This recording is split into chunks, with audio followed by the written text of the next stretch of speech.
finale, je crois, la prochaine Kinka. Deuxième saison, Tobima, vice-champion d'Isaïr et du Congo à l'époque. D'Isaïr. Je ne sais plus. Na contre Guéda. Ton assisté la Guéda. 2 ans. Funazon a Ikaji. Kodoka na Yesu Kosoma. Oh. Olongwe Barcelone. Réel. On a vu à Barcelone. Na bundi susu, toi la zone sous Kodoka, bazon senga sous brassard. Oh. Après je sais pas c'est Dieu. Chers amis internet, na pas si bien boté bisira bozali bozabon en direct il y a Flair Monde HD, il y a Demboemo, moi ça m'endef. Il est là parmi nous parce que ça fait longtemps qu'on est gozelaye depuis début année Tilelo après c'est sur occasion to sur la susunayi. Toka ki musique les kaki to moni actuel to moni politique bazana angle la bango to zongi sikoyo sur le dans le milieu sportif. To est-ce qu'on a athlète na biso devant moi nazana jeune maître. Avant on n'a pas en batté mais parce que ba déplacement ba compétition par-ci par-là kozong sa judo na biso et sika ezalaki. Donc voilà, azana bonne voix. Tous et la carte to pesa moka maboko ya ba judoka na biso ya ba athlète na biso ba bundeli biso ba compétition. Mais ma solo judo na obeta nga moté na obeta ngona yé parce que yaza mieux placé ba question na bino ba réponse na yé. Donc ba question na nga ba réponse na yé. Il est là parmi nous dans ce plateau comme on a dit ba courir les jeunes maîtres. On peut ça déjà. Bonsoir maître. Bonsoir. Bonne santé. Enfin. Enfin, tout le monde a dit. Enfin. Ouais, ça va. Bon voyage. Ça va. Dieu fait grâce, ma voyage, je les bien. Et puis, ma résidence, la maison, ça. Les ma voyage à tourisme était au Salam. Voyage au Salama, en même temps, mon objectif est aller. Malgré, c'est pas autre, toujours souhaité. Bon, nous sommes dépendants de Seigneur. Donc, quoi, déjà, ma résidence au côté. Vous avez médaille pas mal à la médaille côté. Ouais, bon, il y a au côté. On choses travailler, il y a toujours un programme. Donc il faut qu'on travaille, il ne faut pas qu'on décourager, qu'on travaille jusqu'à ce que la médaille soit au côté. En tout cas, à nous, la médaille continue. Ok, merci beaucoup. Merci beaucoup. Donc, après, on a rappelé, dans la vidéo pour la première fois, émission plutôt pour la première fois, vous étiez vraiment à s'abonner. Derrière notre caméra, tout ça, bon, on a une image de la Simbi réalisation, il y a émission. Première photo, il y a un bon plateau, photo, il y a aussi cool, il y a bien. Hein? Parce que, jeune maître, le tout à l'heure, tout n'a pas tout, Jidoka. Jidoka au Congo, on m'a tété, si j'ai banda. Mais à l'objet àébioté. Donc, causation prêtée, faut se coto bat, baye ba oli susu. Baye ba oli susu, dadi ba koye no azanani. Déjà pour le judoka, c'est normal, là, il chasse quand même. Mais oza équipe nationale les ailes. On a habité Moulani et Paye Poto, équipe nationale à Bandi en 2018. Donc, je ne sais pas trop. Mais c'est pas grave, on va dadi ba koye. Il y a toujours ça sous ma jeune maître. Ben oui. Il y a les gars sous comme on a été. Non, c'est comme on a papi maître. Coach. Ah, coach Android. Bon, jeune maître. Coach international Android. Ah, coach international Android. Mais jeune maître, on a identité parce que et dominant même comme on a nos propres dans la côté. Dans judoka, ceinture noire 4e dan. Le salaire va passage dans la 4e dan en France, mais la bande judo dans Congo. J'ai un institut qui de judo, Ikaji. Et après, on a une compétition Pekuna. On a une compétition dans l'année 86. On a l'année donc minime poussin, je crois. Et puis tu évolues dans haut, tant que tu commis dans l'année 81, comme on son équipe senior. On allait dans cadet. Après 2092, on a une compétition senior. On a une compétition senior pour y avoir des allois miroirs. Pour les juniors, ils ont l'apprentissage. Et puis, plusieurs fois sélectionné. Capitaine de l'équipe Ikaji. Après, il y a aussi dans Kodokan. Oh, je ne sais pas son babon. Avant, c'est là qu'après, il a été après. Il y a des choses révolutionnaires. Je ne sais pas, les cas qui ont sollicité, il faut ouvrir la banque. Donc, après, dans le club, il y a un problème qui a proposé par l'entraîneur.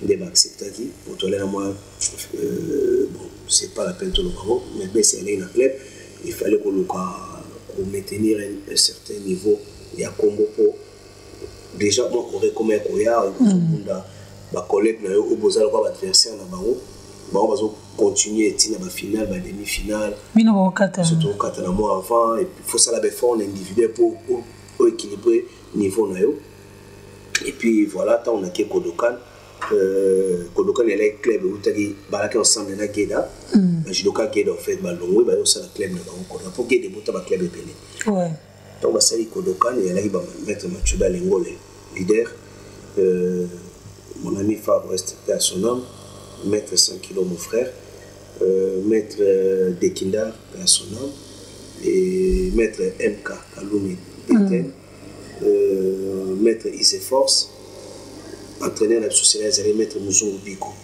et puis tant que bandit tu reçois B50 B50 Balondo il est pas allé na biso parmi batoilé na bon toilé na maître 100 paquet maître 100 plat notre constituteur équipe on est à Kodokan tu bandit ko bunda Dieu a fait que Matinga peut capitaine équipe on a géré Kodokan la saison après Kodokan il a la rivalité ma casse la gueule. On a combien de ceinture? On a la noire. On a passé ceinture en 93. Ah ok. On a passé en 91, mais tout à l'heure on a expliqué que ok, on a le droit de cadet à junior et à senior. Donc sautant. Donc tout le monde junior t'es pour bon. Nous avons passé les cagas année là qui va conquérir on a fait vague na biso. Donc la sortie sombre non. Oui, parce que comment il a besoin de servir club na niveau et senior. Donc voilà, et puis en 93 tout passé ceinture en première dame. On a passé deuxième dan en 97 et puis en 99 fallait tout passer troisième dan la boya qui pour nous dit non comme j'ai servi nation donc on fout à sous frère participation à ceinture noire il fallait beaucoup de reconnaissance après tant que bon non comme à côté même pour expliquer que tant on a longé la Kodokan on a dit une année combat à défi aller contre Geda vous allez pour la rivalité à Makassi pour Kodokan les a même balabala siège à Geda donc on a la bango tout bana bolia donc elle est en diagonale siège à Geda siège à Kodokan parce que yo outil na Kodokan bokundi na Geda bo gagner Geda année lundi saison lundi Geda a sollicité pourtant bazo transfert dans la club nanga bazo ka inani année lundi fana zonga normalement club nanga Geda ce que ko asombi ngasko na ikaji na Geda bezo dans l'histoire à foot ils ont Ronaldo Nenga Salaka.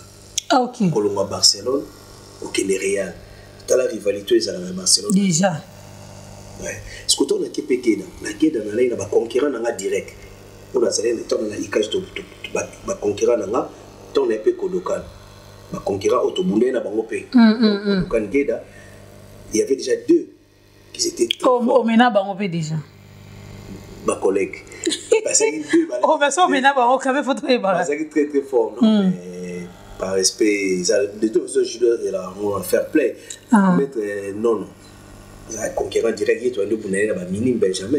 Il y a gagné la mini Benjamin. Va mettre Saddam Kimbembe. La dernière épée, les Alara, c'est le judo. Après, il y a la même catégorie. C'est que Yuzu, il y a le club où il y a danger, déjà comment tu vas faire? Poser la même catégorie?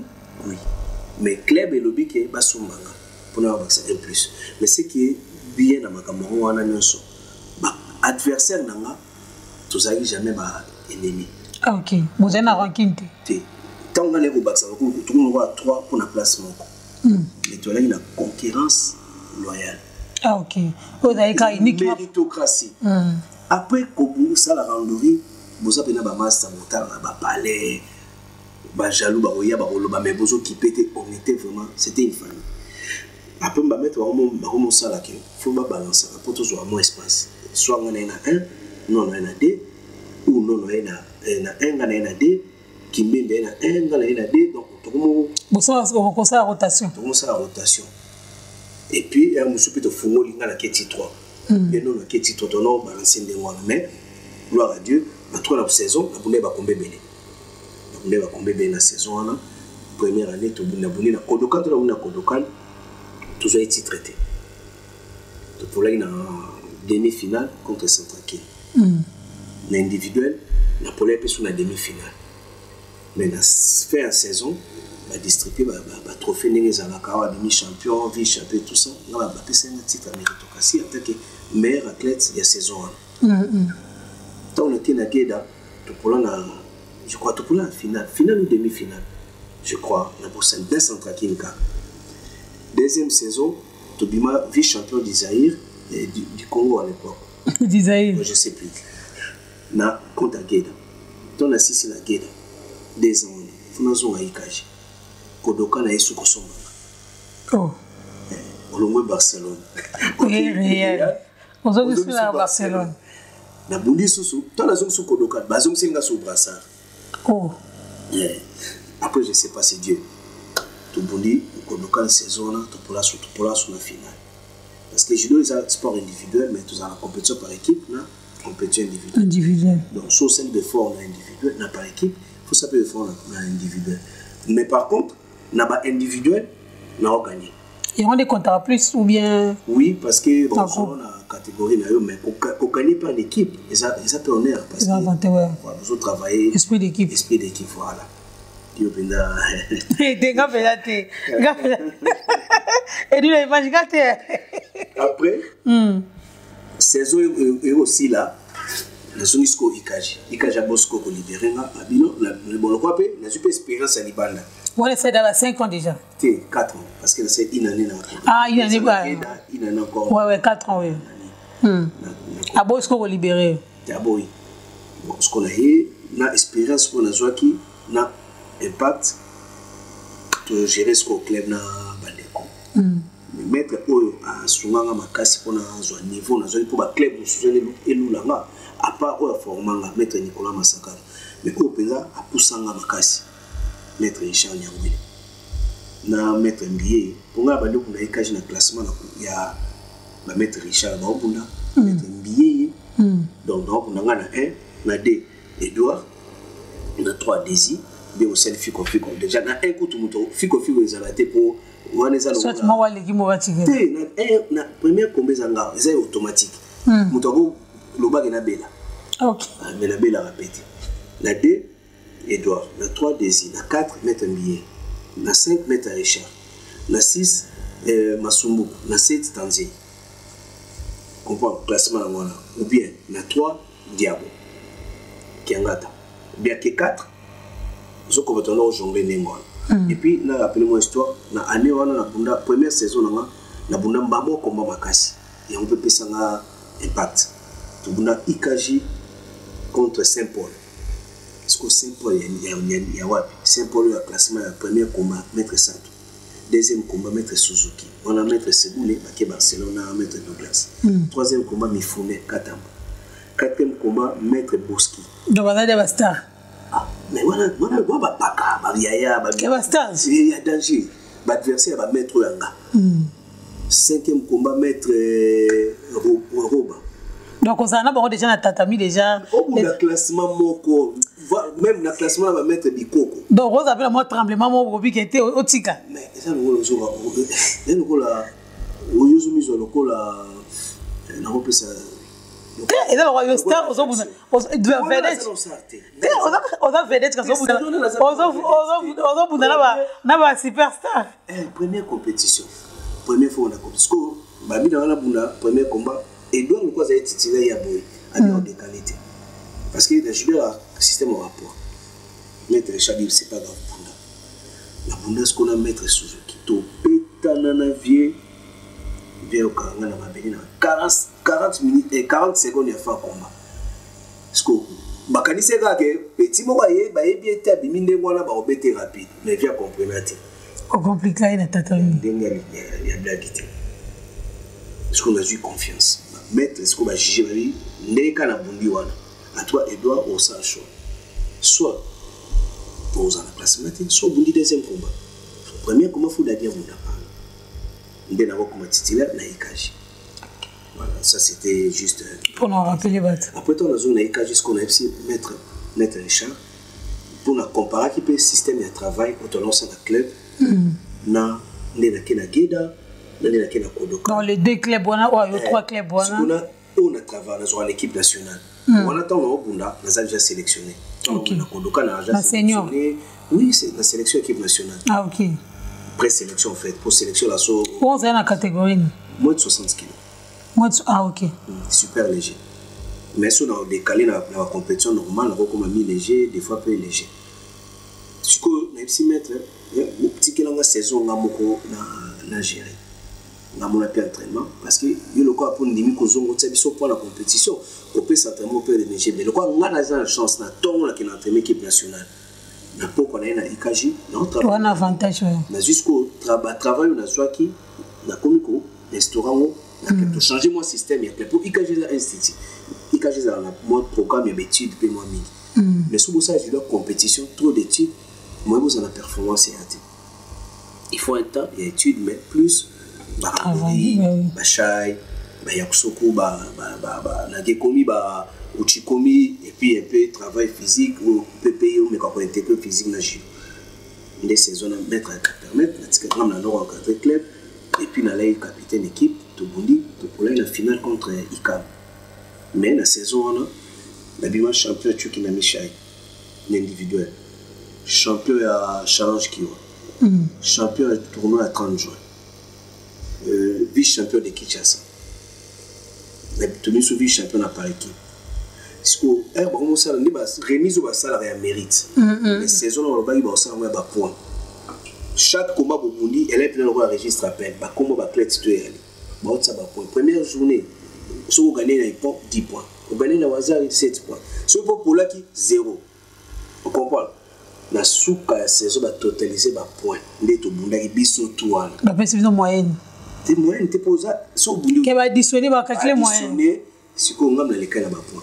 La saison na bunda kana par équipe 25 combats. Na pola combat moko. Kaka combat moko na gagné na Yoko. Nakata banjoloko. T'es sanzambe na kwa David. Kwa David. Kwa banjoloko famille za bakata banjoloko te ngaba nzolo uta pe na alona. Na kwa David. Na bi ko loba na ote be yamsi banjoloko ezali. Mais est-ce bon hebisanga siko. Na loba eloko na sana ngote. Non, je suis solo. Je suis d'abord à part aux amours de la pays. Pour ce que tu as balancé, donc, et c'est que nous avons 235 points. Deuxième, nous avons 190 points ou 195 points sur la recensité. Nous sommes meilleurs judoka de l'année. Voilà, l'année 2000. 2001, l'équipe nationale, tu fais tout l'Algérie est raté.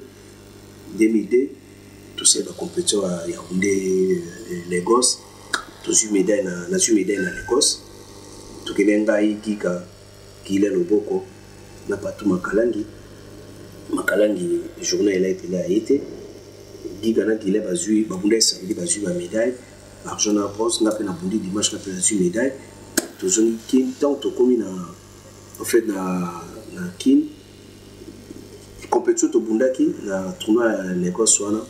La PCBSO, les Français ont organisé la PCBSO, invitation de leur stage en France avant que le championnat d'Afrique d'Égypte. C'est là où on a dit moi mon boulot. Donc, un peu histoire dans la judo, on a sur une suite après le championnat d'Afrique. Si vous avez qui peut tomber ni judo, vous avez na judo to. Tant que comme le championnat, tant que les cycles fait que les stages. Bisou tout ça qui est fort, ben carte bisou. On a dit que toi Nicolo. On a fédération to fédération mais Nicolo il y a talaka na 2002 dans 20 ans plus de 20 ans 21 ans c'est dit dans ba 20 d'années parce que Nicolo on a 21 d'années mais c'est quand tout le monde pour normalement maturité sportive bah comme on a 24 ans. Ah ok. Donc biso à l'époque on a 23, 24, 25 ans, donc on a plein de maturité sportive. C'est là où vraiment la capacité de nous qu'on a le ballon du baron à compte. Vous comprenez? Et c'est que Bazoli visait à Tunisie pour que stage nous sommes la Tunisie. Or, fait tout ça stage de préparation pour le championnat d'Afrique. Tunisie, bon Bazoli pour que ça stage technique. Bisous de l'égalité. Donc comme les Européens pour que l'Égypte. Bakaboliko. On doit se protéger.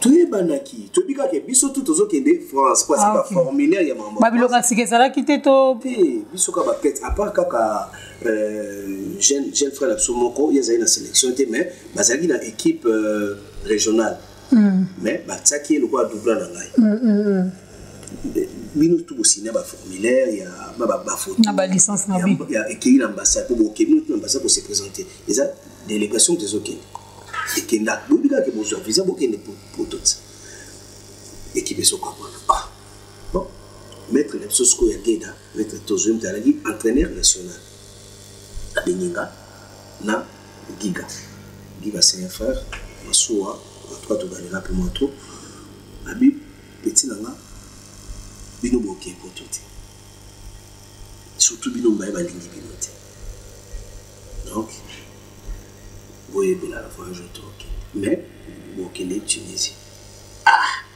c'est pas grave ngai Giga na toxique na mettre toxique à mon Yamasolo attention bébé na l'équipe l'aéroport déjà attention bando créer tant tout comme en Égypte attention aussi mbaté président qui s'envoie le caméra au moto mais les autres qui n'est pas bien déjà moralement mais bébé moral et bébé qui tant que na compétition individuelle en tout cas biso tout na ba ko ba France et Simbalité mais toute notre équipe est là qui premier combat ngai deuxième combat Giga troisième combat Debo quatrième combat Makalangi cinquième combat Toxique sixième Guilin septième John Gila Valentin asala qui double na ngai au cas où tant sur de refond le classement so Pépin Zali quoi attention mon mais na individuel Valentin moi bundezate ngam na bundaki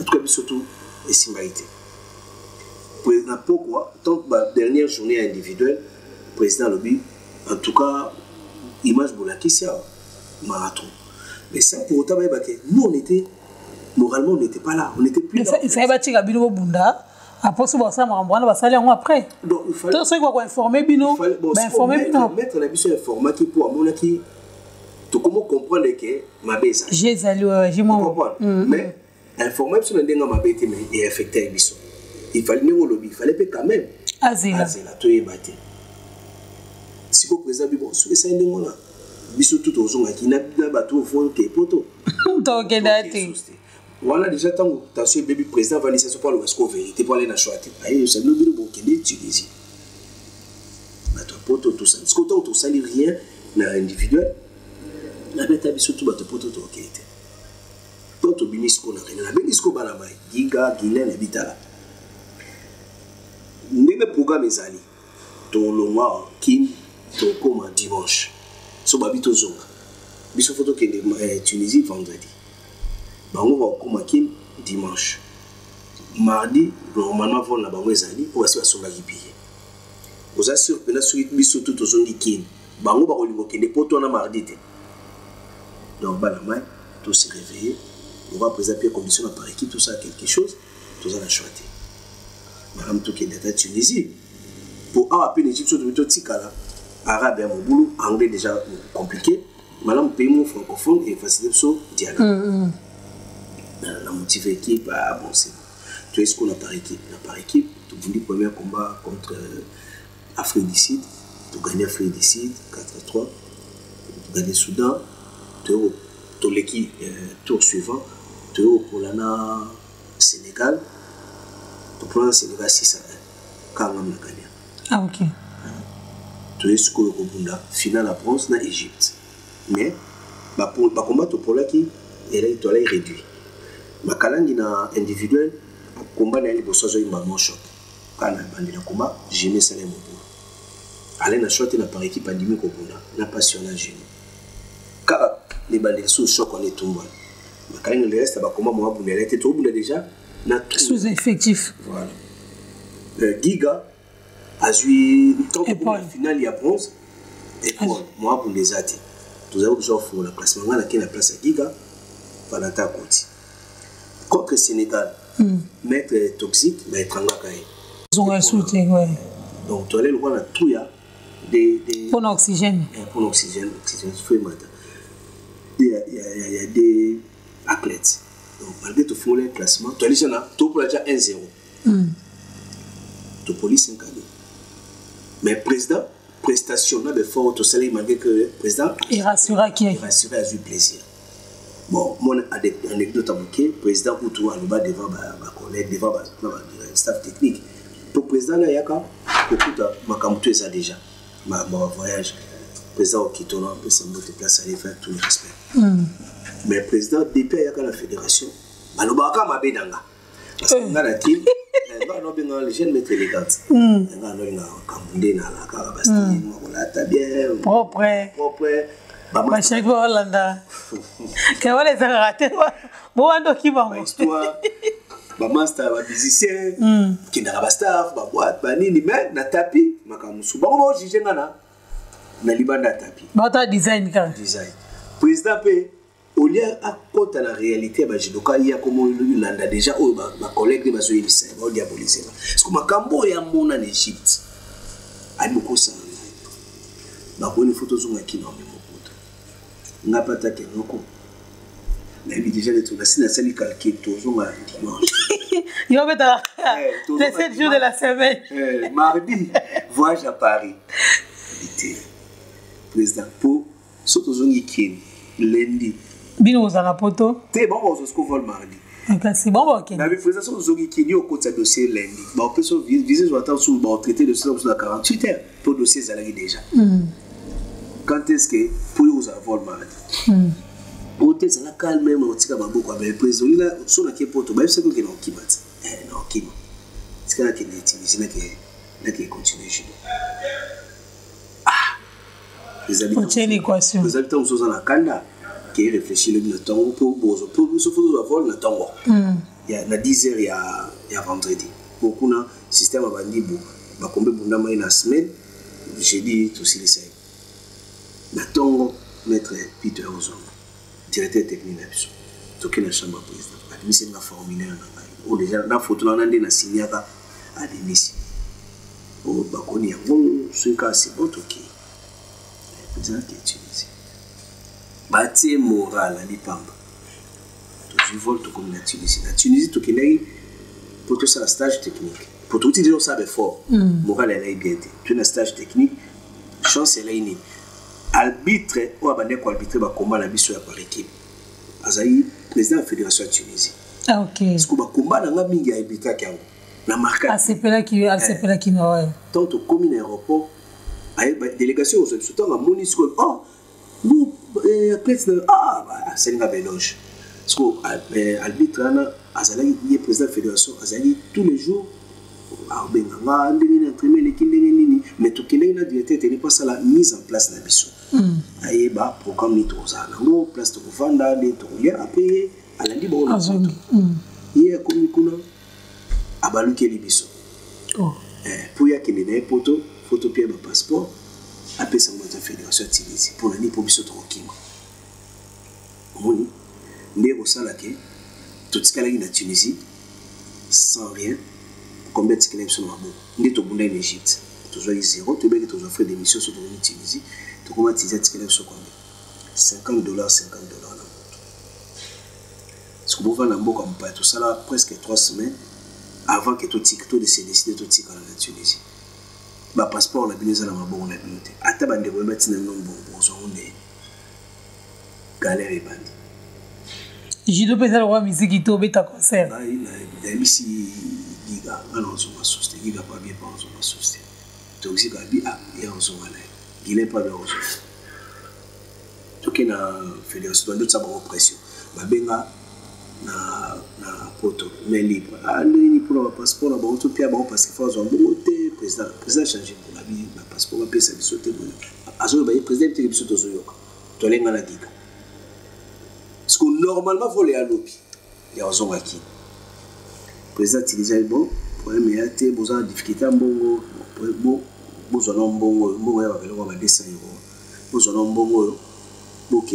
comme ça, pourquoi boya, toujours la décision, nous ensemble,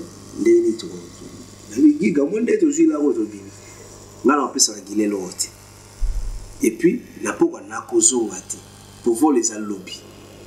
Alors que tu es habillé open bien elle est ouvert pendant une année on changer la date ndengoli tout que net vol elle est lelo on va bon on attend dans 3 mois comme à l'époque le billet ba on so que kana guichet ba rembourser oui pour zongité voilà pour atteindre vol on ont bon là ma comme so besoin c'est là ba on c'est bon à l'époque mais ba billet na biso na passeport mettre ce petit comme on parle tant que je là on a dit là c'est fini la pas bien tout côté tout bien et tout zone in hôtel tu récupères le plan tout quitter tout qui dit les ni moto na ben là tout dit courage on va zone qui sur existe tout tical tout qui na mo comme on Sfax moi ça moi joueur Patrick Apata qui nous a récupéré biso vraiment nous avons pas mon pour aider à biso trop donc on va là mettre dans club ou en sportif Sfax bazana na nini pe à judo tout banis ko s'entraîner pour tant on dit au s'entraîner pour ba s'intéresser la biso mais à l'époque la Tunisie batwa bundaka ka fo étranger moko na classement soit ngana fundi diga peni soit diga bolinga na peni mais ba jubiso mbalé ba ngoni ko ko aider biso ba démarche ba pesi et toujours to l'ambassade to pression pour le passeport tant ambassade a bengi ministre nini fédération Tunisie a eu passeport na biso tini on a ministère de l'intérieur na ba billet ma biloko surtout normalement balé na droite fallait ba ambassade ba kende ko récupérer après ça ba bien état congolais mais ba ambassade na biso pe ko banque to tikali yolé la sang et loko sa mukanda démarche mukanda on peut s'assurer récépissé so dossier qui est le ministère de l'intérieur bato to luka ba wapo bazana biloko na biso to so ka ba réception à 1 mois. Après réception, tu peux rien faire. On a un passeport. Il faut le constat, c'est son passeport. On dit, tu as dit, la clé, on a besoin de dépanner sur un petit rien. Et puis, tu as dit 2 ans qu'on a.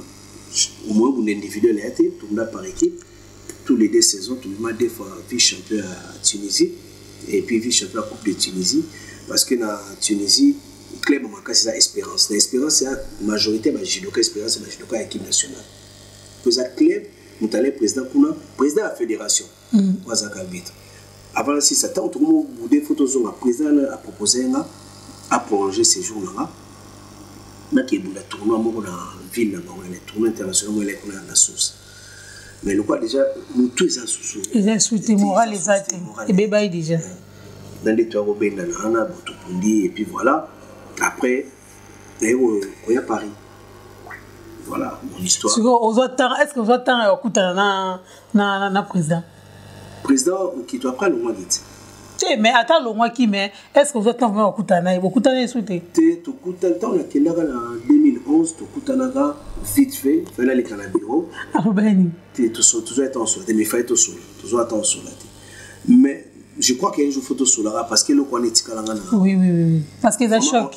Kolobayango lelo oyo ils a déjà il a ça déjà que il soit quand parce que tout à fait ça peut être très difficile. On se retrouve entraîneur de l'équipe nationale déjà dans le parcours on a tout expliqué après on est à Paris mais bon on a soumis la judo si on a ébarraté que la judo à Paris en France en Europe judo là la division ça va niveau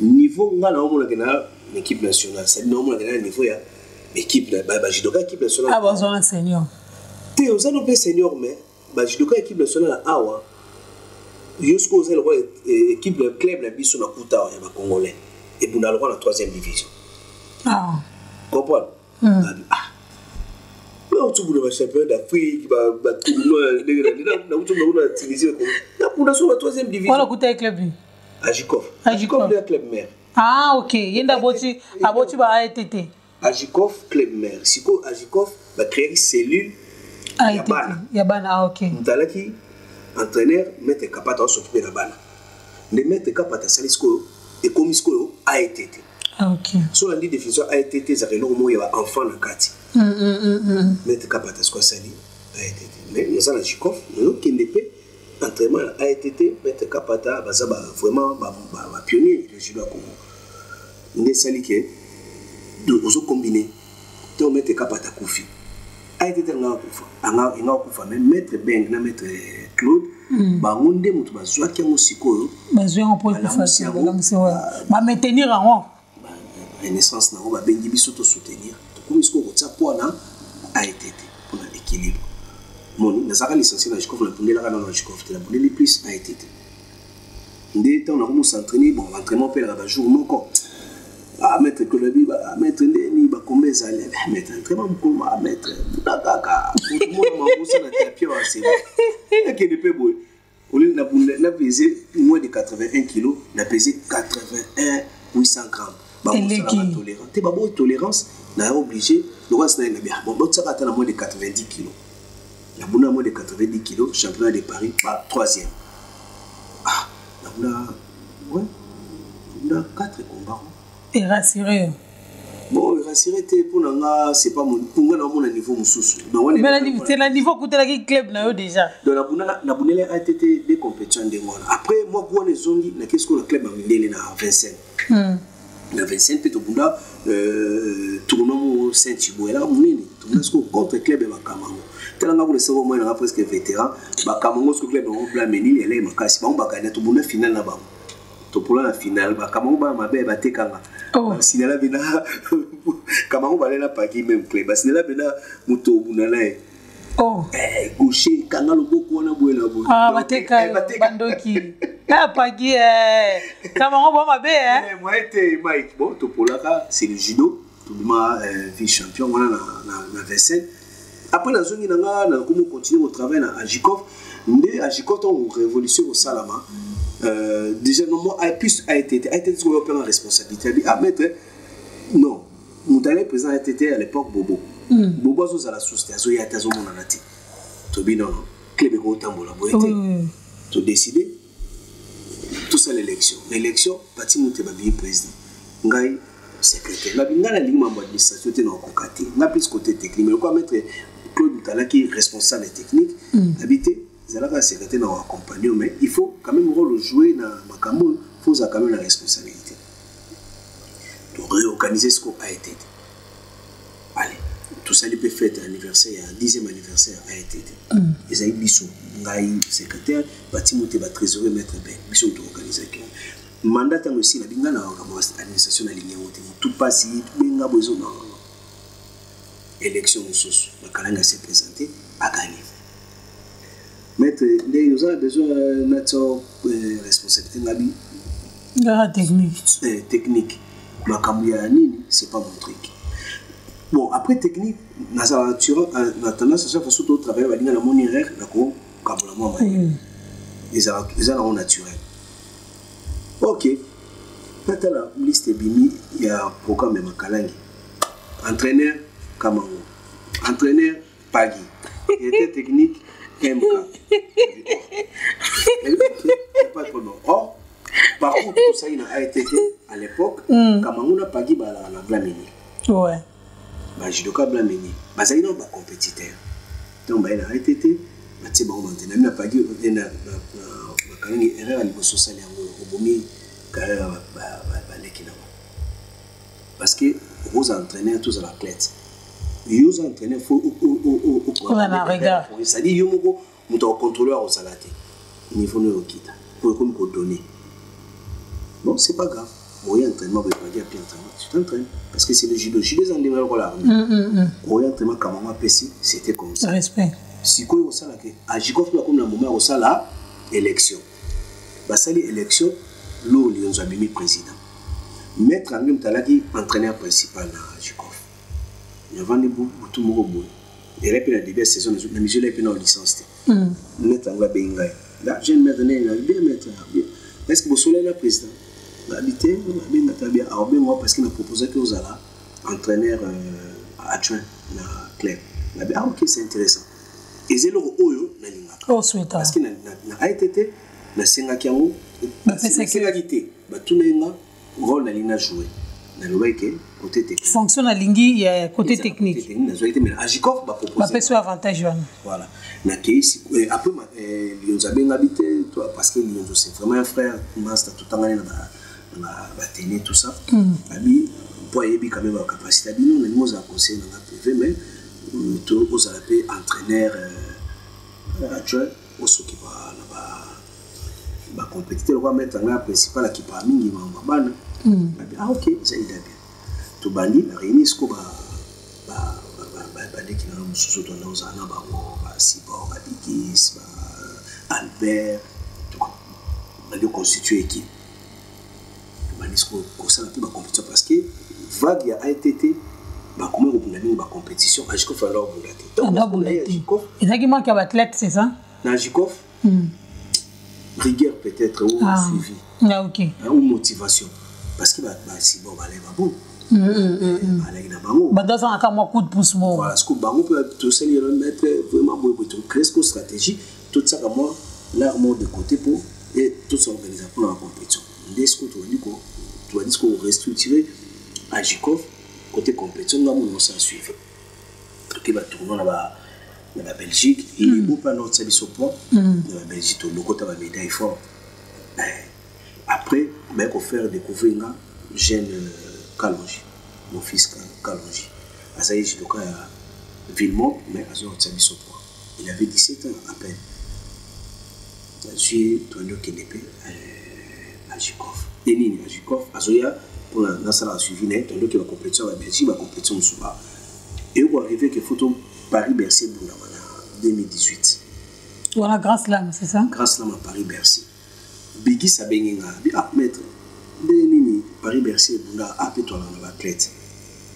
Mais, la ligne a été alignée à Jikov. Bingano Batoki, ma côte peut athlète de soi à Jikov. Pour la Jikov, tout ça, Sido, les bons judoka, les beaux, et puis les gars, côte s'appelle les petits Kalonji. Ok, ma bengi Pékin, ma pessi pas aval, ma limite pour inscrire ma athlète. Tout va dire, c'est la préparation, toute sa préparation. Pardon, président pour toi, président pour tout envoyer, il y a ça, il y a un moutou, ati, maître Ben, maître Claude, bango m'a entraîné. Il y a ma athlète dans la Jikov, mais a été. Parce qu'on a le rôle perdu. Ma proposition, c'est là-bas, badge, attaque athlète. Pour ce moment, limite, il y a un nombre de coachs qui ont mis balé. Mais non, c'est pas possible, tout est équilibre. Les athlètes m'ont été et coach m'ont été. Coach m'ont à Jikov. On a aussi battu, il faut oublier tout ça, le cas, il a fait la bine. Bon, quand on a battu un collègue, nous avons eu un qui, personne, maître Yamashita Ngombo.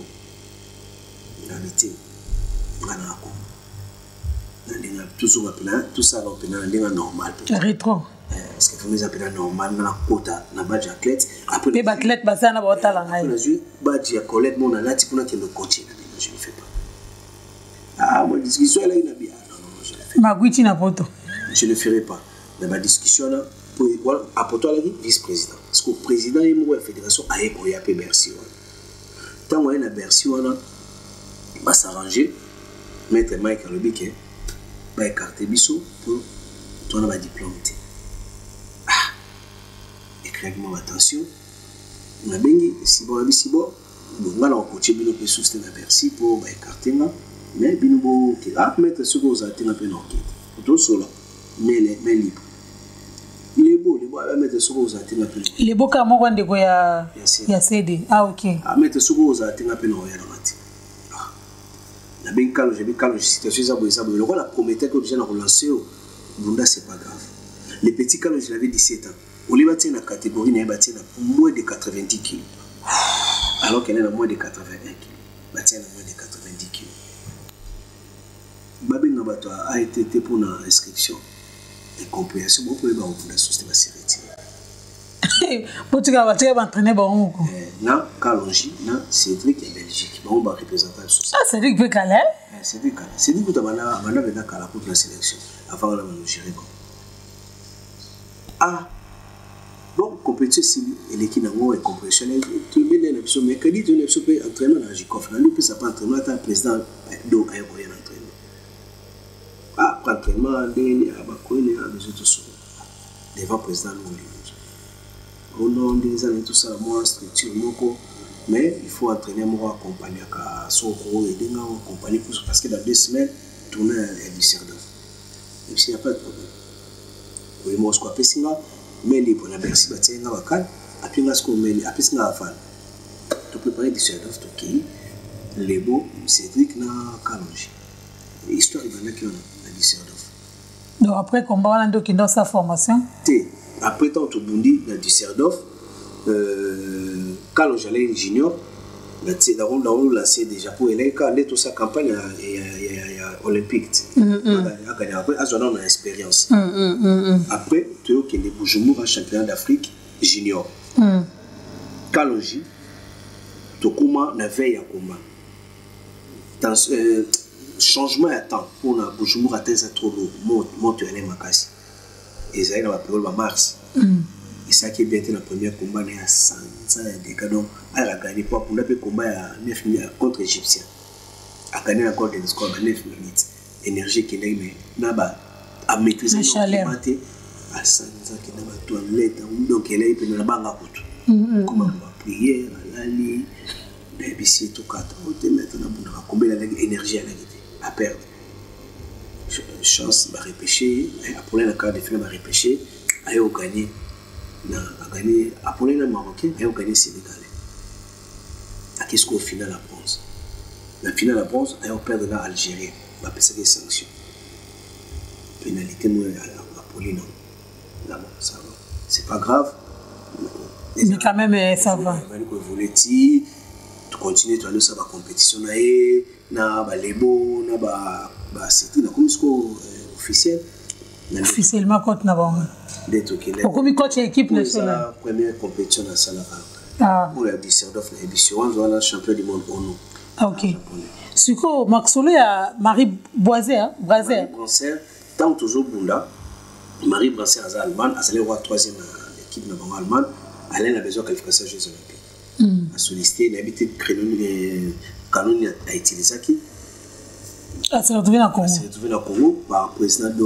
Congo PCP passeport président de quoi comme on a entraîné à présenter juste pour nous ça suffit donc Marie président est représenté après tout bani préparation suivi tout qui compétition sur ça à Budapest en 2020 non 2019 oui avant Covid 2019 tout ça les Budapest c'est là c'était parti tout travailler à Polaki après première compétition Polaki après bon et puis mon sport j'ai deux à tant les erreurs toi là sur vos ça là vous travaillez il y a un programme le programme il y a un objectif c'est un objectif principal après l'objectif principal c'est un objectif intermédiaire objectif exemple on peut parler de Jeux olympiques pour la question il faut mettre ça bas point mingi à la championnat du monde championnat d'Afrique l'objectif principal c'est d'abord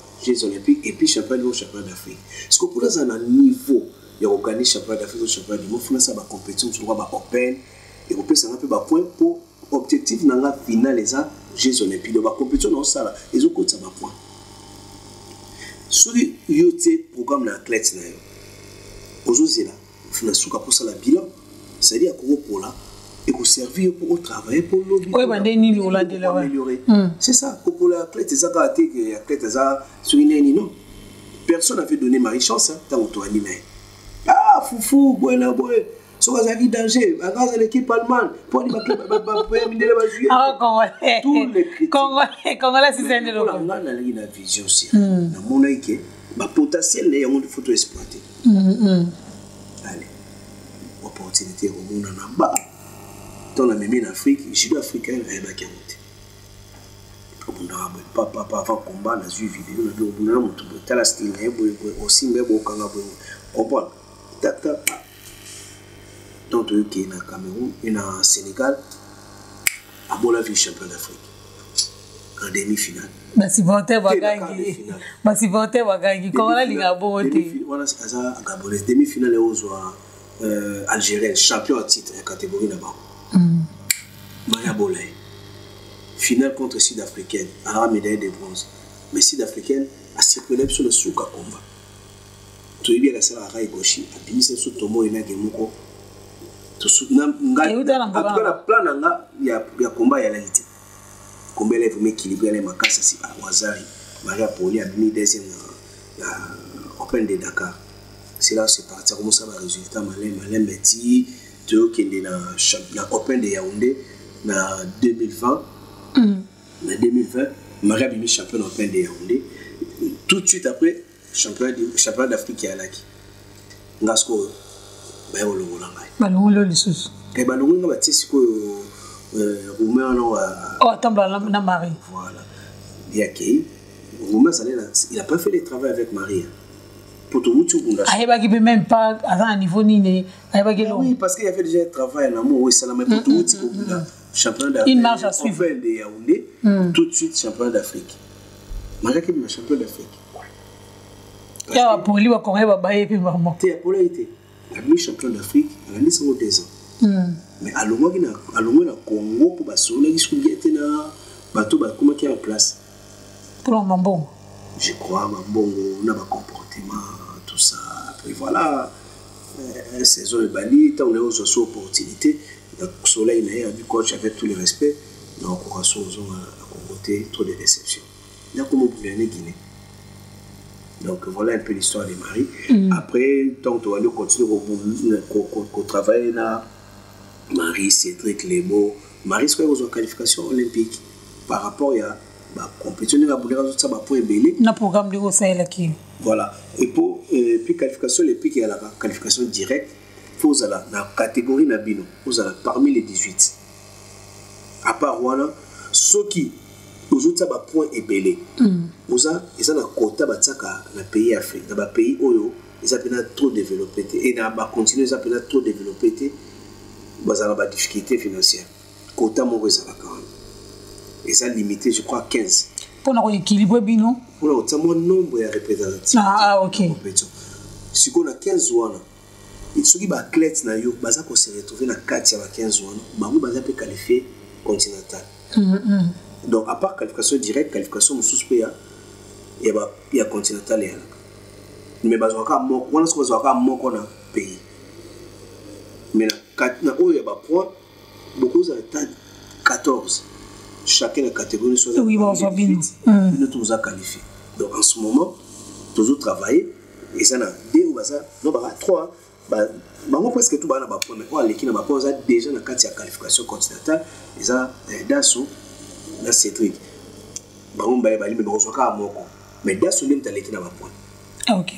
Merci beaucoup. Donc voilà toujours kobasi ko ya loba musique ezebele pour tout le monde tout le monde a raté tout le monde qui grand slam ezalaki mais moi négligence ezalaki côté la fédération parce que j'étais là côté la fédération oyo ezalaki que ba athlète ba pesa vraiment le meilleur na bangoti.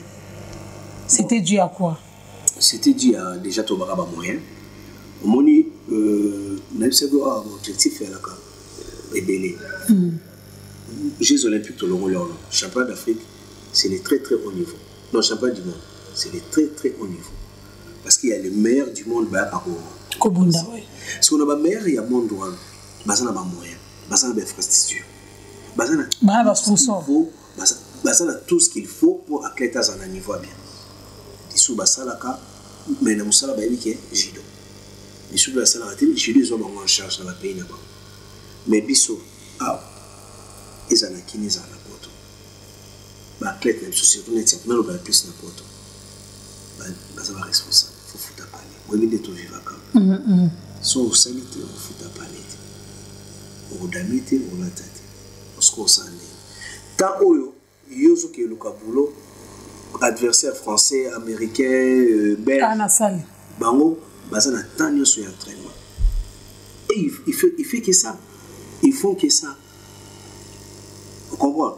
Judo, repos, et puis, programme et repos, respecté. On a performant aidé. Pour, quand on appelle la pédagogie, pour comment la performance est au niveau, et ça, la dimension oyo et accompagner Kairo. La dimension, la dimension sociétale, dimension environnementale, dimension physique, dimension technique, dimension diététique, dimension chaque dimension là, il faut qu'on réunisse en gros pour la moyenne performance. Ça dit que le niveau physique, il faut un niveau top. Tout est contrôlé. Bateau bazar ba moyen, c'est ce qu'il faut. C'est pas hasard où on a dit René champion autant d'années. Parce que va respecter la Babylone quoi nous. Mais biso ce qui est environnemental, tant que nous place au là. Vous avez un souci à vous là. Pour ça, la judo a bien dégué. Pourquoi quelle société, tant que famille, vous problème la famille. Donc, et puis, vous avez une infrastructure qui a été de choses allouées, ou vous avez des conditions. S'il y a un problème, non, pour le rater au travail technique, on peut le faire, mais vous avez la continuité. Pourquoi? Parce que vous avez éparpillé.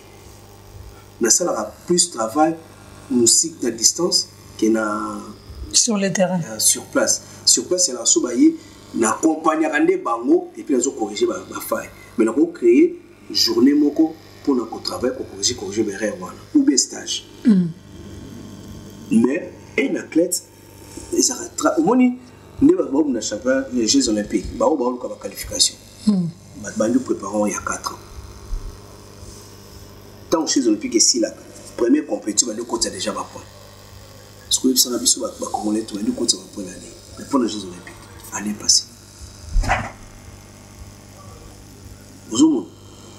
Déjà, pour tous qualifier direct dans les 18 premiers, ça va être compliqué. Hein? Parce que tu as un retard, il y a 3 ans avant.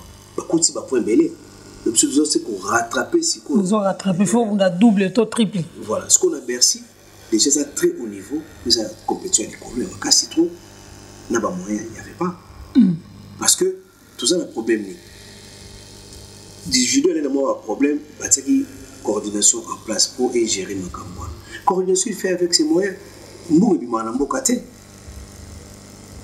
Nous, judo, nous sommes en charge. Alors que le président Lobaki, judo compte pas. Il y a 8 disciplines à attaquer. Parmi les 8, c'est judo côté.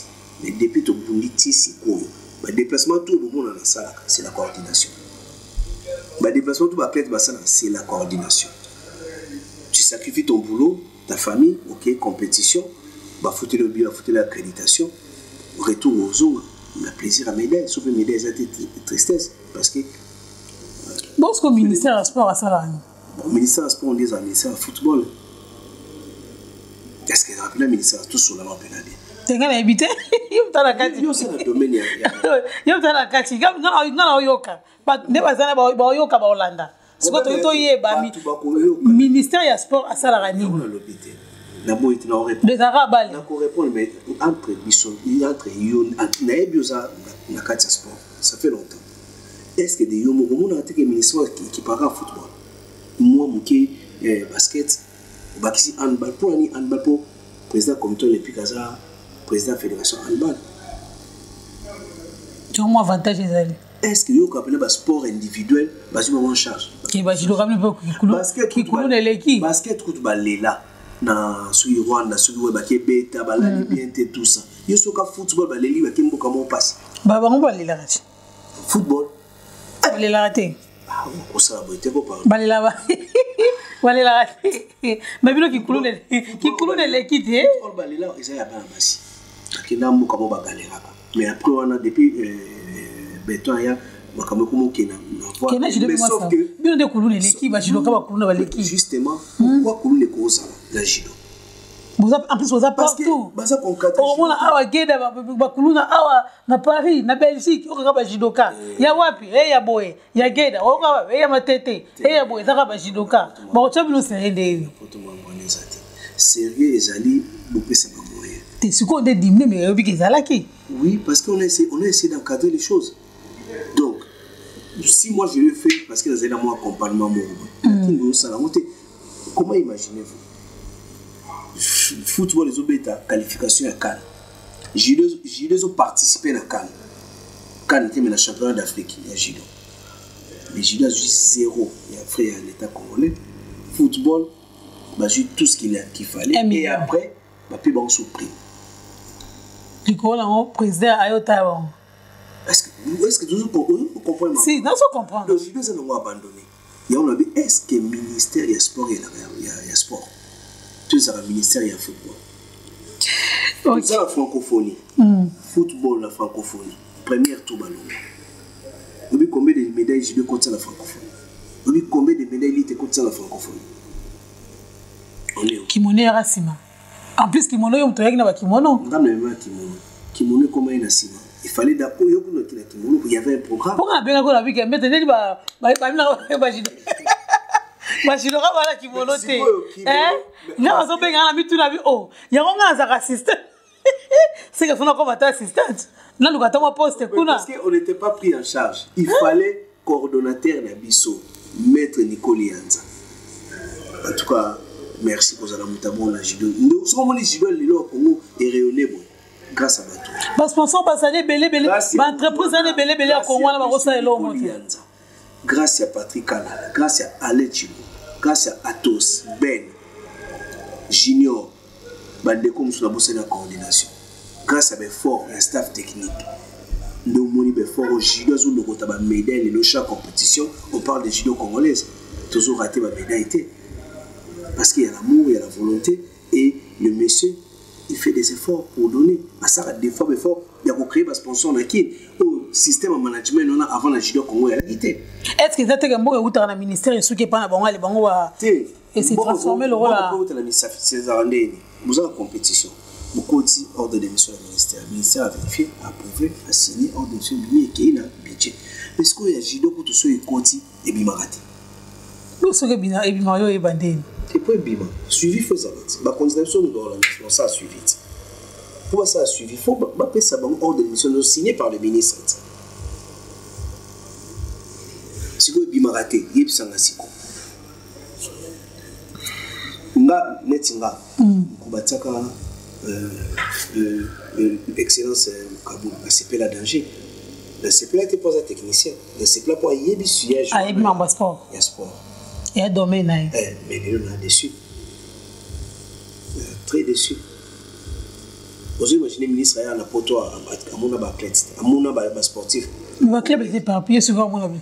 Vous avez ministre, vous avez responsable, vous avez antenne, il faut bien Tangaï. Il faut bien Tangaï dans le Tigaï.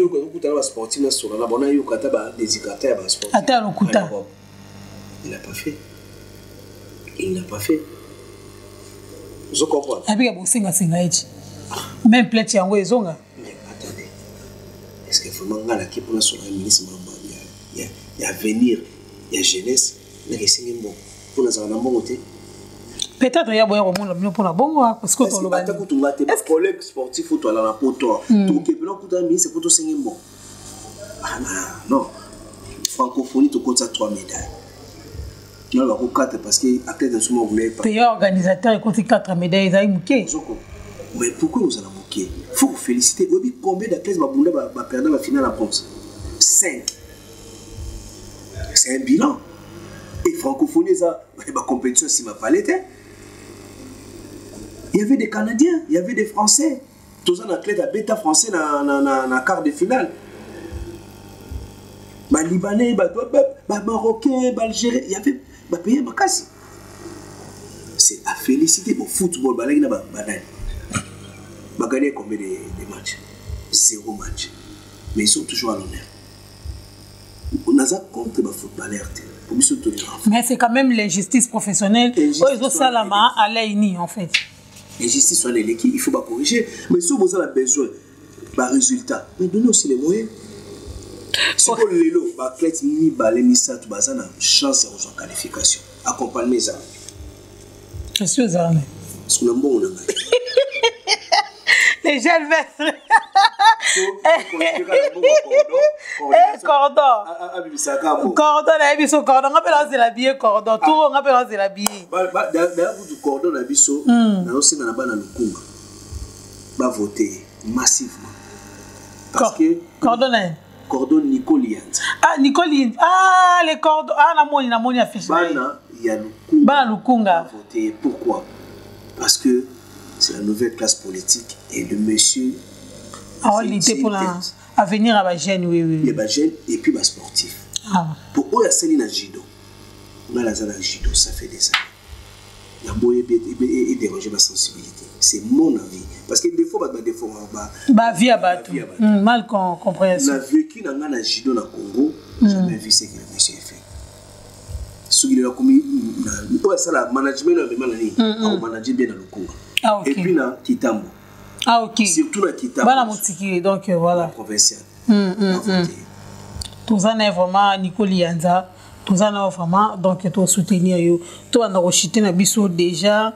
Na mona qui au Canada. Au bundana open bobundi na open ya Canada, mais aux qui na athlète Karamoko pourquoi? Les moyens. Bon, après, il y a à part les moyens.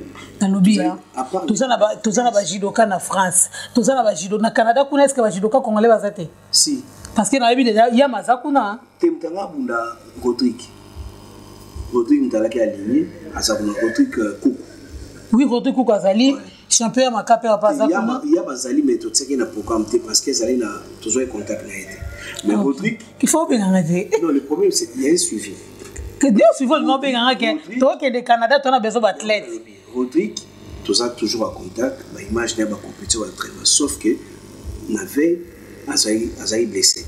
Ah ok. Donc moi, je classé Zalaïté, bon on avait quelques jours, et puis comment il a dépassé la catégorie, il a blessé, il a aucun poids. Et c'est la chute. Mais par contre, avant tout le Canada, vous êtes Dakar. Dakar, vous en avez combien? À Dakar, on a Cédric, en Belgique, on a 4 athlètes dans votre équipe.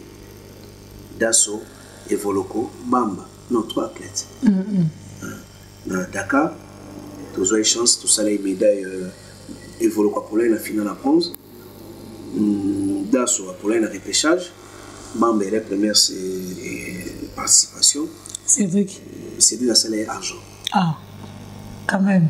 Ah, bon. Cédric abandonne la raté, hein? Ça c'est le mental. Le monumental, voilà. Les judo, maître Kano expliqué il y a la victoire et la défaite. Il faut qu'on accepte défaite. Et continue. Voilà. C'est ce qu'il fait. Il faut c'est la féliciter après combien de temps? Oui. Ma critique, je sais. Je sais. Donc, pour la Cédric, je sais. Après Dakar, il fallait au Sala, Cameroun. Comme ça, Cameroun, Dasso, Bamba, Evoloko, moins de 60 kilos. Moins de 66 kilos. Nani Jordi? Bola.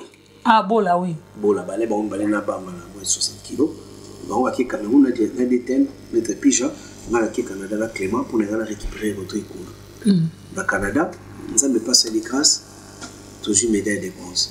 A gagné l'équipe britannique la finale à bronze, pour la demi-finale américaine, a gagné britannique, dans le Cameroun, dans son demi-vice-champion, et c'est une injustice. Bola, a demi-vice-champion, Bamba, médaille d'argent, et Voloko, médaille d'argent. Cédric a pouli dans le repêchage. Est-ce que vous avez assuré que 2024, Jeux olympiques, moi, assurant ces alliés? On peut se retrouver avec des athlètes? Dès là où tu as 2-3 athlètes au bazar. 2-3 athlètes. Au bazar, la course, il y a bien. Bazar, n'a pas point belé déjà marqué. Bon drapeau. Tes drapeaux sont dans la sélection. Pourquoi? Parce que les drapeaux sont au niveau. Par rapport à ma condition. Mais dans Agicrof, tout le monde les drapeaux, tout ça n'a pas Guy, tout ça n'a Zulu. Badia, c'est la coach. Oh. Badia, la sauce. Mais bon, tout le monde les athlètes, ça quand même belé. Oui. N'a pas Zulu a sali, mais Zulu a un moins problème. Administratif. Bon, 10 kilos de tabac. 10 kilos, banda est notre coup. Tu bien gagné notre coutalité. Il faut ça suivre. Tu bien gagné notre coutalité. Il y a Zoluka, Nini. Kasi 10 kilos, il y a bien gagné. Si il faut, tout suivre ça derrière. Et puis, Pati Mami s'appelle. Pati Mami s'appelle, oui. Jambe électrique. Voilà. Il peut tout ça. Mais là, nous avons Bimana été d'ici là pour mon aïe. Et puis, petit, maman a sikapé Bali. Maman a sikapé sous. Maman a sikapé. Bon, mon abon. Dans la fille, mon con. Ah, ok. Dans moins de 57 kilos. Dans un garçon, mon con. Ridi, dans moins de 90 kilos. Et puis, dans un Valentine, on a plus de 100 kilos. Valentine, ouais, Hollande. Oui, Hollande. Ah, ok. On a plus de 100 kilos. Ici, Clément. Oui, Clément, on doit bronze dans le Canada, oui, dans Open Canada. Et puis, quand on a ça, retour pour bientôt. Pour l'instant, on a la Bangouana. Mais pour tes ouverts, le critère de la sélection, la preuve, méritocratie. il faut ça. Dans la méritocratie. Oui. Pour la judoka. Oui, oui, oui. Oh, betaki mutu na balabala wana te. Voilà, bossana. Voilà to bossana. Dans la méritocratie, na tatami. Parce que judo, c'est un sport d'abord éducatif. Il faut respect. Judo, mais il faut respect. Judo, il faut. Voilà, content de mélanger. Il faut respecter tous les critères. Ma code moral, surtout. Surtout ça. Et puis, au moment tout la question, les cas rapide, à partir de Bercy, il ma formation. Non, pas tout de suite. Après la 2019, il y a un séminaire de la Fédération internationale. On a comprendre qu'il y aura un moment, pose à la coach au niveau international, il faut un diplôme. Alors, la Fédération internationale, c'est ça qui est champ ouvert. Dans le pays, non, on va financer. Ah, ok. D'abord, volontaire. D'abord, volontaire. Vous s'inscrivez, vous se former. Après, on va rigueur si on a la licence. Formation est en ligne. En 2019, on a théorie et puis on a la pratique. En 2019, on fait la pratique. Pratique, ça a été pour tout tomber dans la Covid. Pratique, dans 2020, en Afrique, tout tomber dans la Covid. On a la pratique en 2022. Mais, on a changé le programme. Oui, c'est mon programme. En 2021, on a rattrapé le programme. On a ce qu'on a au deuxième niveau. On a la Fédération internationale. En fait, comme une graduation et puis licence. On a un niveau de licence. Après licence, il y a un master. Je dis comme la chic. Pour un entraîneur, il faut y avoir, exemple, muscle nini, on a sollicité, on a sollicité, muscle nini, on a sollicité.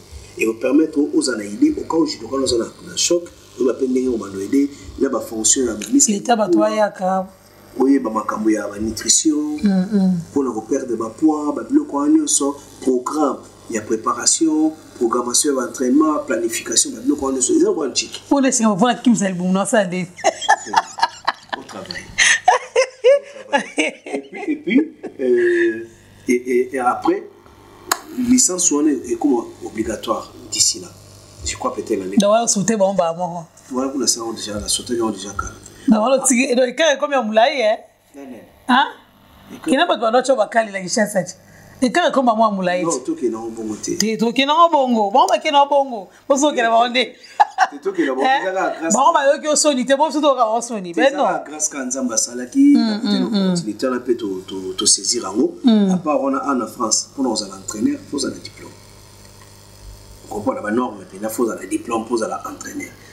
Soit ça, s'équiper, c'est l'éducateur. Encadrer, animation, tout ça. Et puis, brevet d'état pour l'initiation à judo, mais pour l'entraîner à haut niveau, pour un DE, GEPS, ou bien DGEPS. On a ce qu'on appelle DE et GEPS, c'est ça en tant qu'éducateur technique, entraîneur et puis agent de développement. Mais agent de développement, c'est ça qu'on a judo. Attaque club, il y a football, il y a une problématique, il a besoin de développement. Donc, travailler pour. Travailler là-bas. Des occupés discipline, en fait. Quand on a les développeurs occupés. Non, on a un avantage des GBV. En ce moment, on a le roi licence. M'ont dit ici la semaine prochaine. Après, coupure, après, on a une deuxième session, en mars. Si en juin, on a réussi à réussir dans l'examen et tout. Là, ça se qualifie pour ça la pratique. L'examen pratique, ils aura une semaine. Ah, ok. Donc, pratique, on est dans la tatami. Tatami, est-ce qu'on joue pratique? Parce que pour l'instant, théorie, c'est autant. Est-ce qu'on a pratique démontrée, judo? On a la kata, on a le mouvement Gokyo, il y a Tewaza, Tashiwaza, on a la Tewaza, c'est Tashi, Koshi, Ashiwaza, Soutemi, et puis la Newaza, on a la chimie, on a la Kassesu, on a la Sosai Komi. Donc, voilà ce qu'on peut saluer Kata. Ah, ok. Déjà, tu as vu salabo, ça n'est pas au sali bon Kata. Salabo, démontré. Ah, ok. Il y a des gens qui ont le bébé. Ok, merci beaucoup. Donc, ce qu'on a 5 à tête aux Anabango pour la 7 pour les 7. La bosse, là, il m'a pas l'espace, Chris. Monica sera si calme que au raisonner à tenir. Donc, vous avez 7 athlètes. Dans la catégorie Zanine. Moins de... Tous en a Chris, dans moins de 66 kilos. Oui. Kalonji le retourne à moins de 80 kilos. Ouais. Kazan à moins de 81 kilos. Amina Tazan à moins de 57 kilos. Tous en a Ridi, moins de 90 kilos. Tous en a Clément, plus de 100. Valentino, plus de 100. Donc déjà... Pati, moins de 66 kilos. Pour l'instant, on va partir à démarrer. Zulu, à moins de 81 kilos. Ah. Donc déjà, dans la catégorie, déjà, on a déjà bien... Non, bien serré. Porte est ouvert. Soit la clé est bien, alors la qualité est répondre bien. Pourquoi pas? Non, et puis, on a un coach car la francophonie, j'ai travaillé avec les affaires qui sont là-bas. On a qui n'a pas fait stage, on a fait un programme, tout ça, on a un directeur technique, on a entraîné un qui, on travaille à même niveau. Tout ça, la synergie. On travaille en synergie. Même à Clément Jumédé, on est là. Il y a d'abord la coordination, puis il y a le staff technique. Parce que si le directeur technique a célèbre sur confiance, on n'allait pas participer. Si le coordinateur célèbre sur confiance, on n'allait pas participer. Et vice versa, petit va vouloir dans Cameroun, l'absence là, mais on avait déjà, on travaille déjà. Ça, c'est pas un problème. Ok, donc voilà. Il va nous remettre pour athlète là. Ça va athlète, va continuer à travailler. Ça toujours la morale, la mentale, et puis la confiance dans Bagomoko. En tout cas, judo foot à un travail. Et puis, tout ça, le programme, déjà, on a établi un programme où on a fait une année, du 27 au 30, tout ça, un stage international à Rotterdam, dans un abonnement sur Puna. Toujours continuer à travailler comme d'habitude.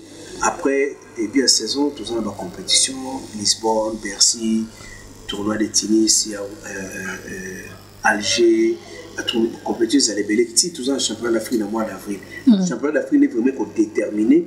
Parce qu'ils sont devenus champions d'Afrique, ils ont un point belé.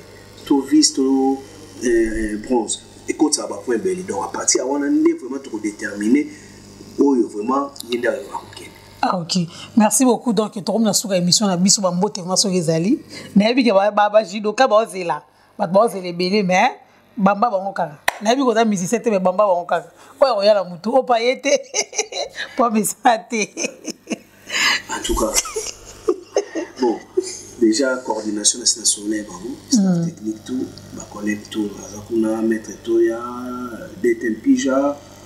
Maître Mandoudi Lanono, Maître Kaba, Maître Manda Richard, Maître Samouzou Giga, Maître Bélé, Maître Grand-Père Célestin Vambano, Clette tout la sélection, Judoka tout, collègue, ami à Farah, structure il y a ASAF, des connexions à ASAF, Association des sportifs sans frontières, tout ça ensemble.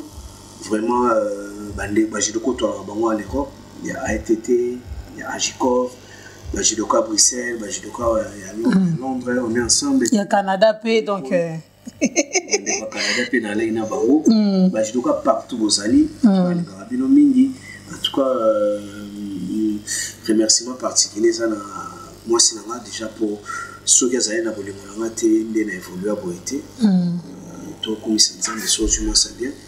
Et puis, on va aller trop.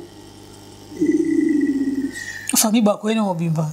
On est déjà on est déjà ok. Petit frère Nanga, il y a vraiment. Quand on rappelle manager Nanga. Voilà nani. Fefe Bakoye. Ah ok. Voilà manager Bakoye Nanga boulot. Nazana ba des dipôts Nanga mo batunisanga mingi baleki na lika ba moto. Trésor na Daniel na bossalité Pichou. Dali, Abou, Mamadou, Yaya, Malik, à tout cas, les Congolais, Alain, Bob, Guillama, pour Boya Kamsa, Kanapa, la Boga et Binoté. On chaque fois les maîtres, quand les kimonos n'a pas de poche, donc voilà. En tout cas, Binoté, la ligne Rabino, et nous, on sait Kaka, maintenant, c'est la Bajidoka. Pas s'abonner pour la chaîne, arrêtez. Bajidoka, tout va s'abonner. On sait d'abord, la Bajidoka, là, tout semble la Ramingi. Tout les Ganzambe pour Moutaleki, Seigneur Azati. Pour les prêtres à Maramoto. Ceux qui nous ont mis au boulot. faut sambela tout sambela pe pour mboka na biso élection les bien et puis bato tout balinganga on va Rolanda émission au bas s'abonner massivement la chaîne na biso ba s'abonner vraiment vraiment c'est important pour tout na lu kelemo athlète mususu tout panza masura athlète athlète na pesi merci mingi na idi lo image panza sango pour y déjà la famille depuis la nuit des temps OK Bodé Kimani affaires internationales la beau sanité bandeko oyo bakombe bimite bolimbisa makambo na ko bango pas tous OK donc merci beaucoup merci beaucoup qui tellement ébélé à Rolanda biso tout voter Nicole Lianza na Kitambo président Elo tout voter na Funa bana Kasavu Freddy Bouloko candidat au voter et puis VV Kiamwangal na Bosanité président Carlos na Funa tout voter bango batwana ba batwa bien au ba changement merci. OK merci beaucoup donc voilà on est avec Kibongo Dadi Bakoye le jeune maître Abim Gola comme coach Android yo tsango mikolo oh mais yo bino comme coach depuis 2018 depuis 2018 coach Android coach international coach international Android parce que Android tomba moni pena musala ba média ezokota Android donc mise à jour et ça OK sous stage la fin de l'année OK merci beaucoup donc voilà tout ça là qui naie mais salutations à garçon Pindi Babi Eric Gucci papa na Enzo André qui à Lyon Lou Valentino depuis Hollande donc maître Yabino Ngoyo donc Clément Moussouma de Saint-Étienne ba Osnayo Patima Missa donc Babi maître Kazamoto n'est pas mort Babi wana club Salongo na niveau ya Ngalema donc Pagui maître Pagui Bambote Sugozali drapeau blanc non c'est là toujours invitation ça toujours n'attente donc puis bon monongo R9 Nangola et Hortense Mopinzi émission aux là qui tant d'années pendant l'invitation qui depuis quand donc Hortense Mopinzi grande sœur émission dans yango vraiment mbote vraiment ici Gozali donc Ali m'avait ah bosane roboka yo kansali kasomoke Mopinzi pese la mère de quatre Mopinzi donc voilà mbote ici Gozali Ali m'avait la tata ma passe mbote ici Gozali donc voilà tout le bon pour l'emballage ça bon continuer toujours à s'abonner Alain Bola abonnez-vous les sous frère. Moi, vous n'avez jamais entendu la bosse liée. Mon cher, c'est donc on est toujours qu'on s'abonner. Na Flamand acheter vos arts de cité. Vous avez les premières parties parce que Azaf vraiment est bel air au Lobamé. Et nous image habig après l'air ce n'est plus l'air donc voilà le temps c'est de l'argent. Troisième balassima pour la deuxième partie il y a émission. Merci beaucoup à suivre.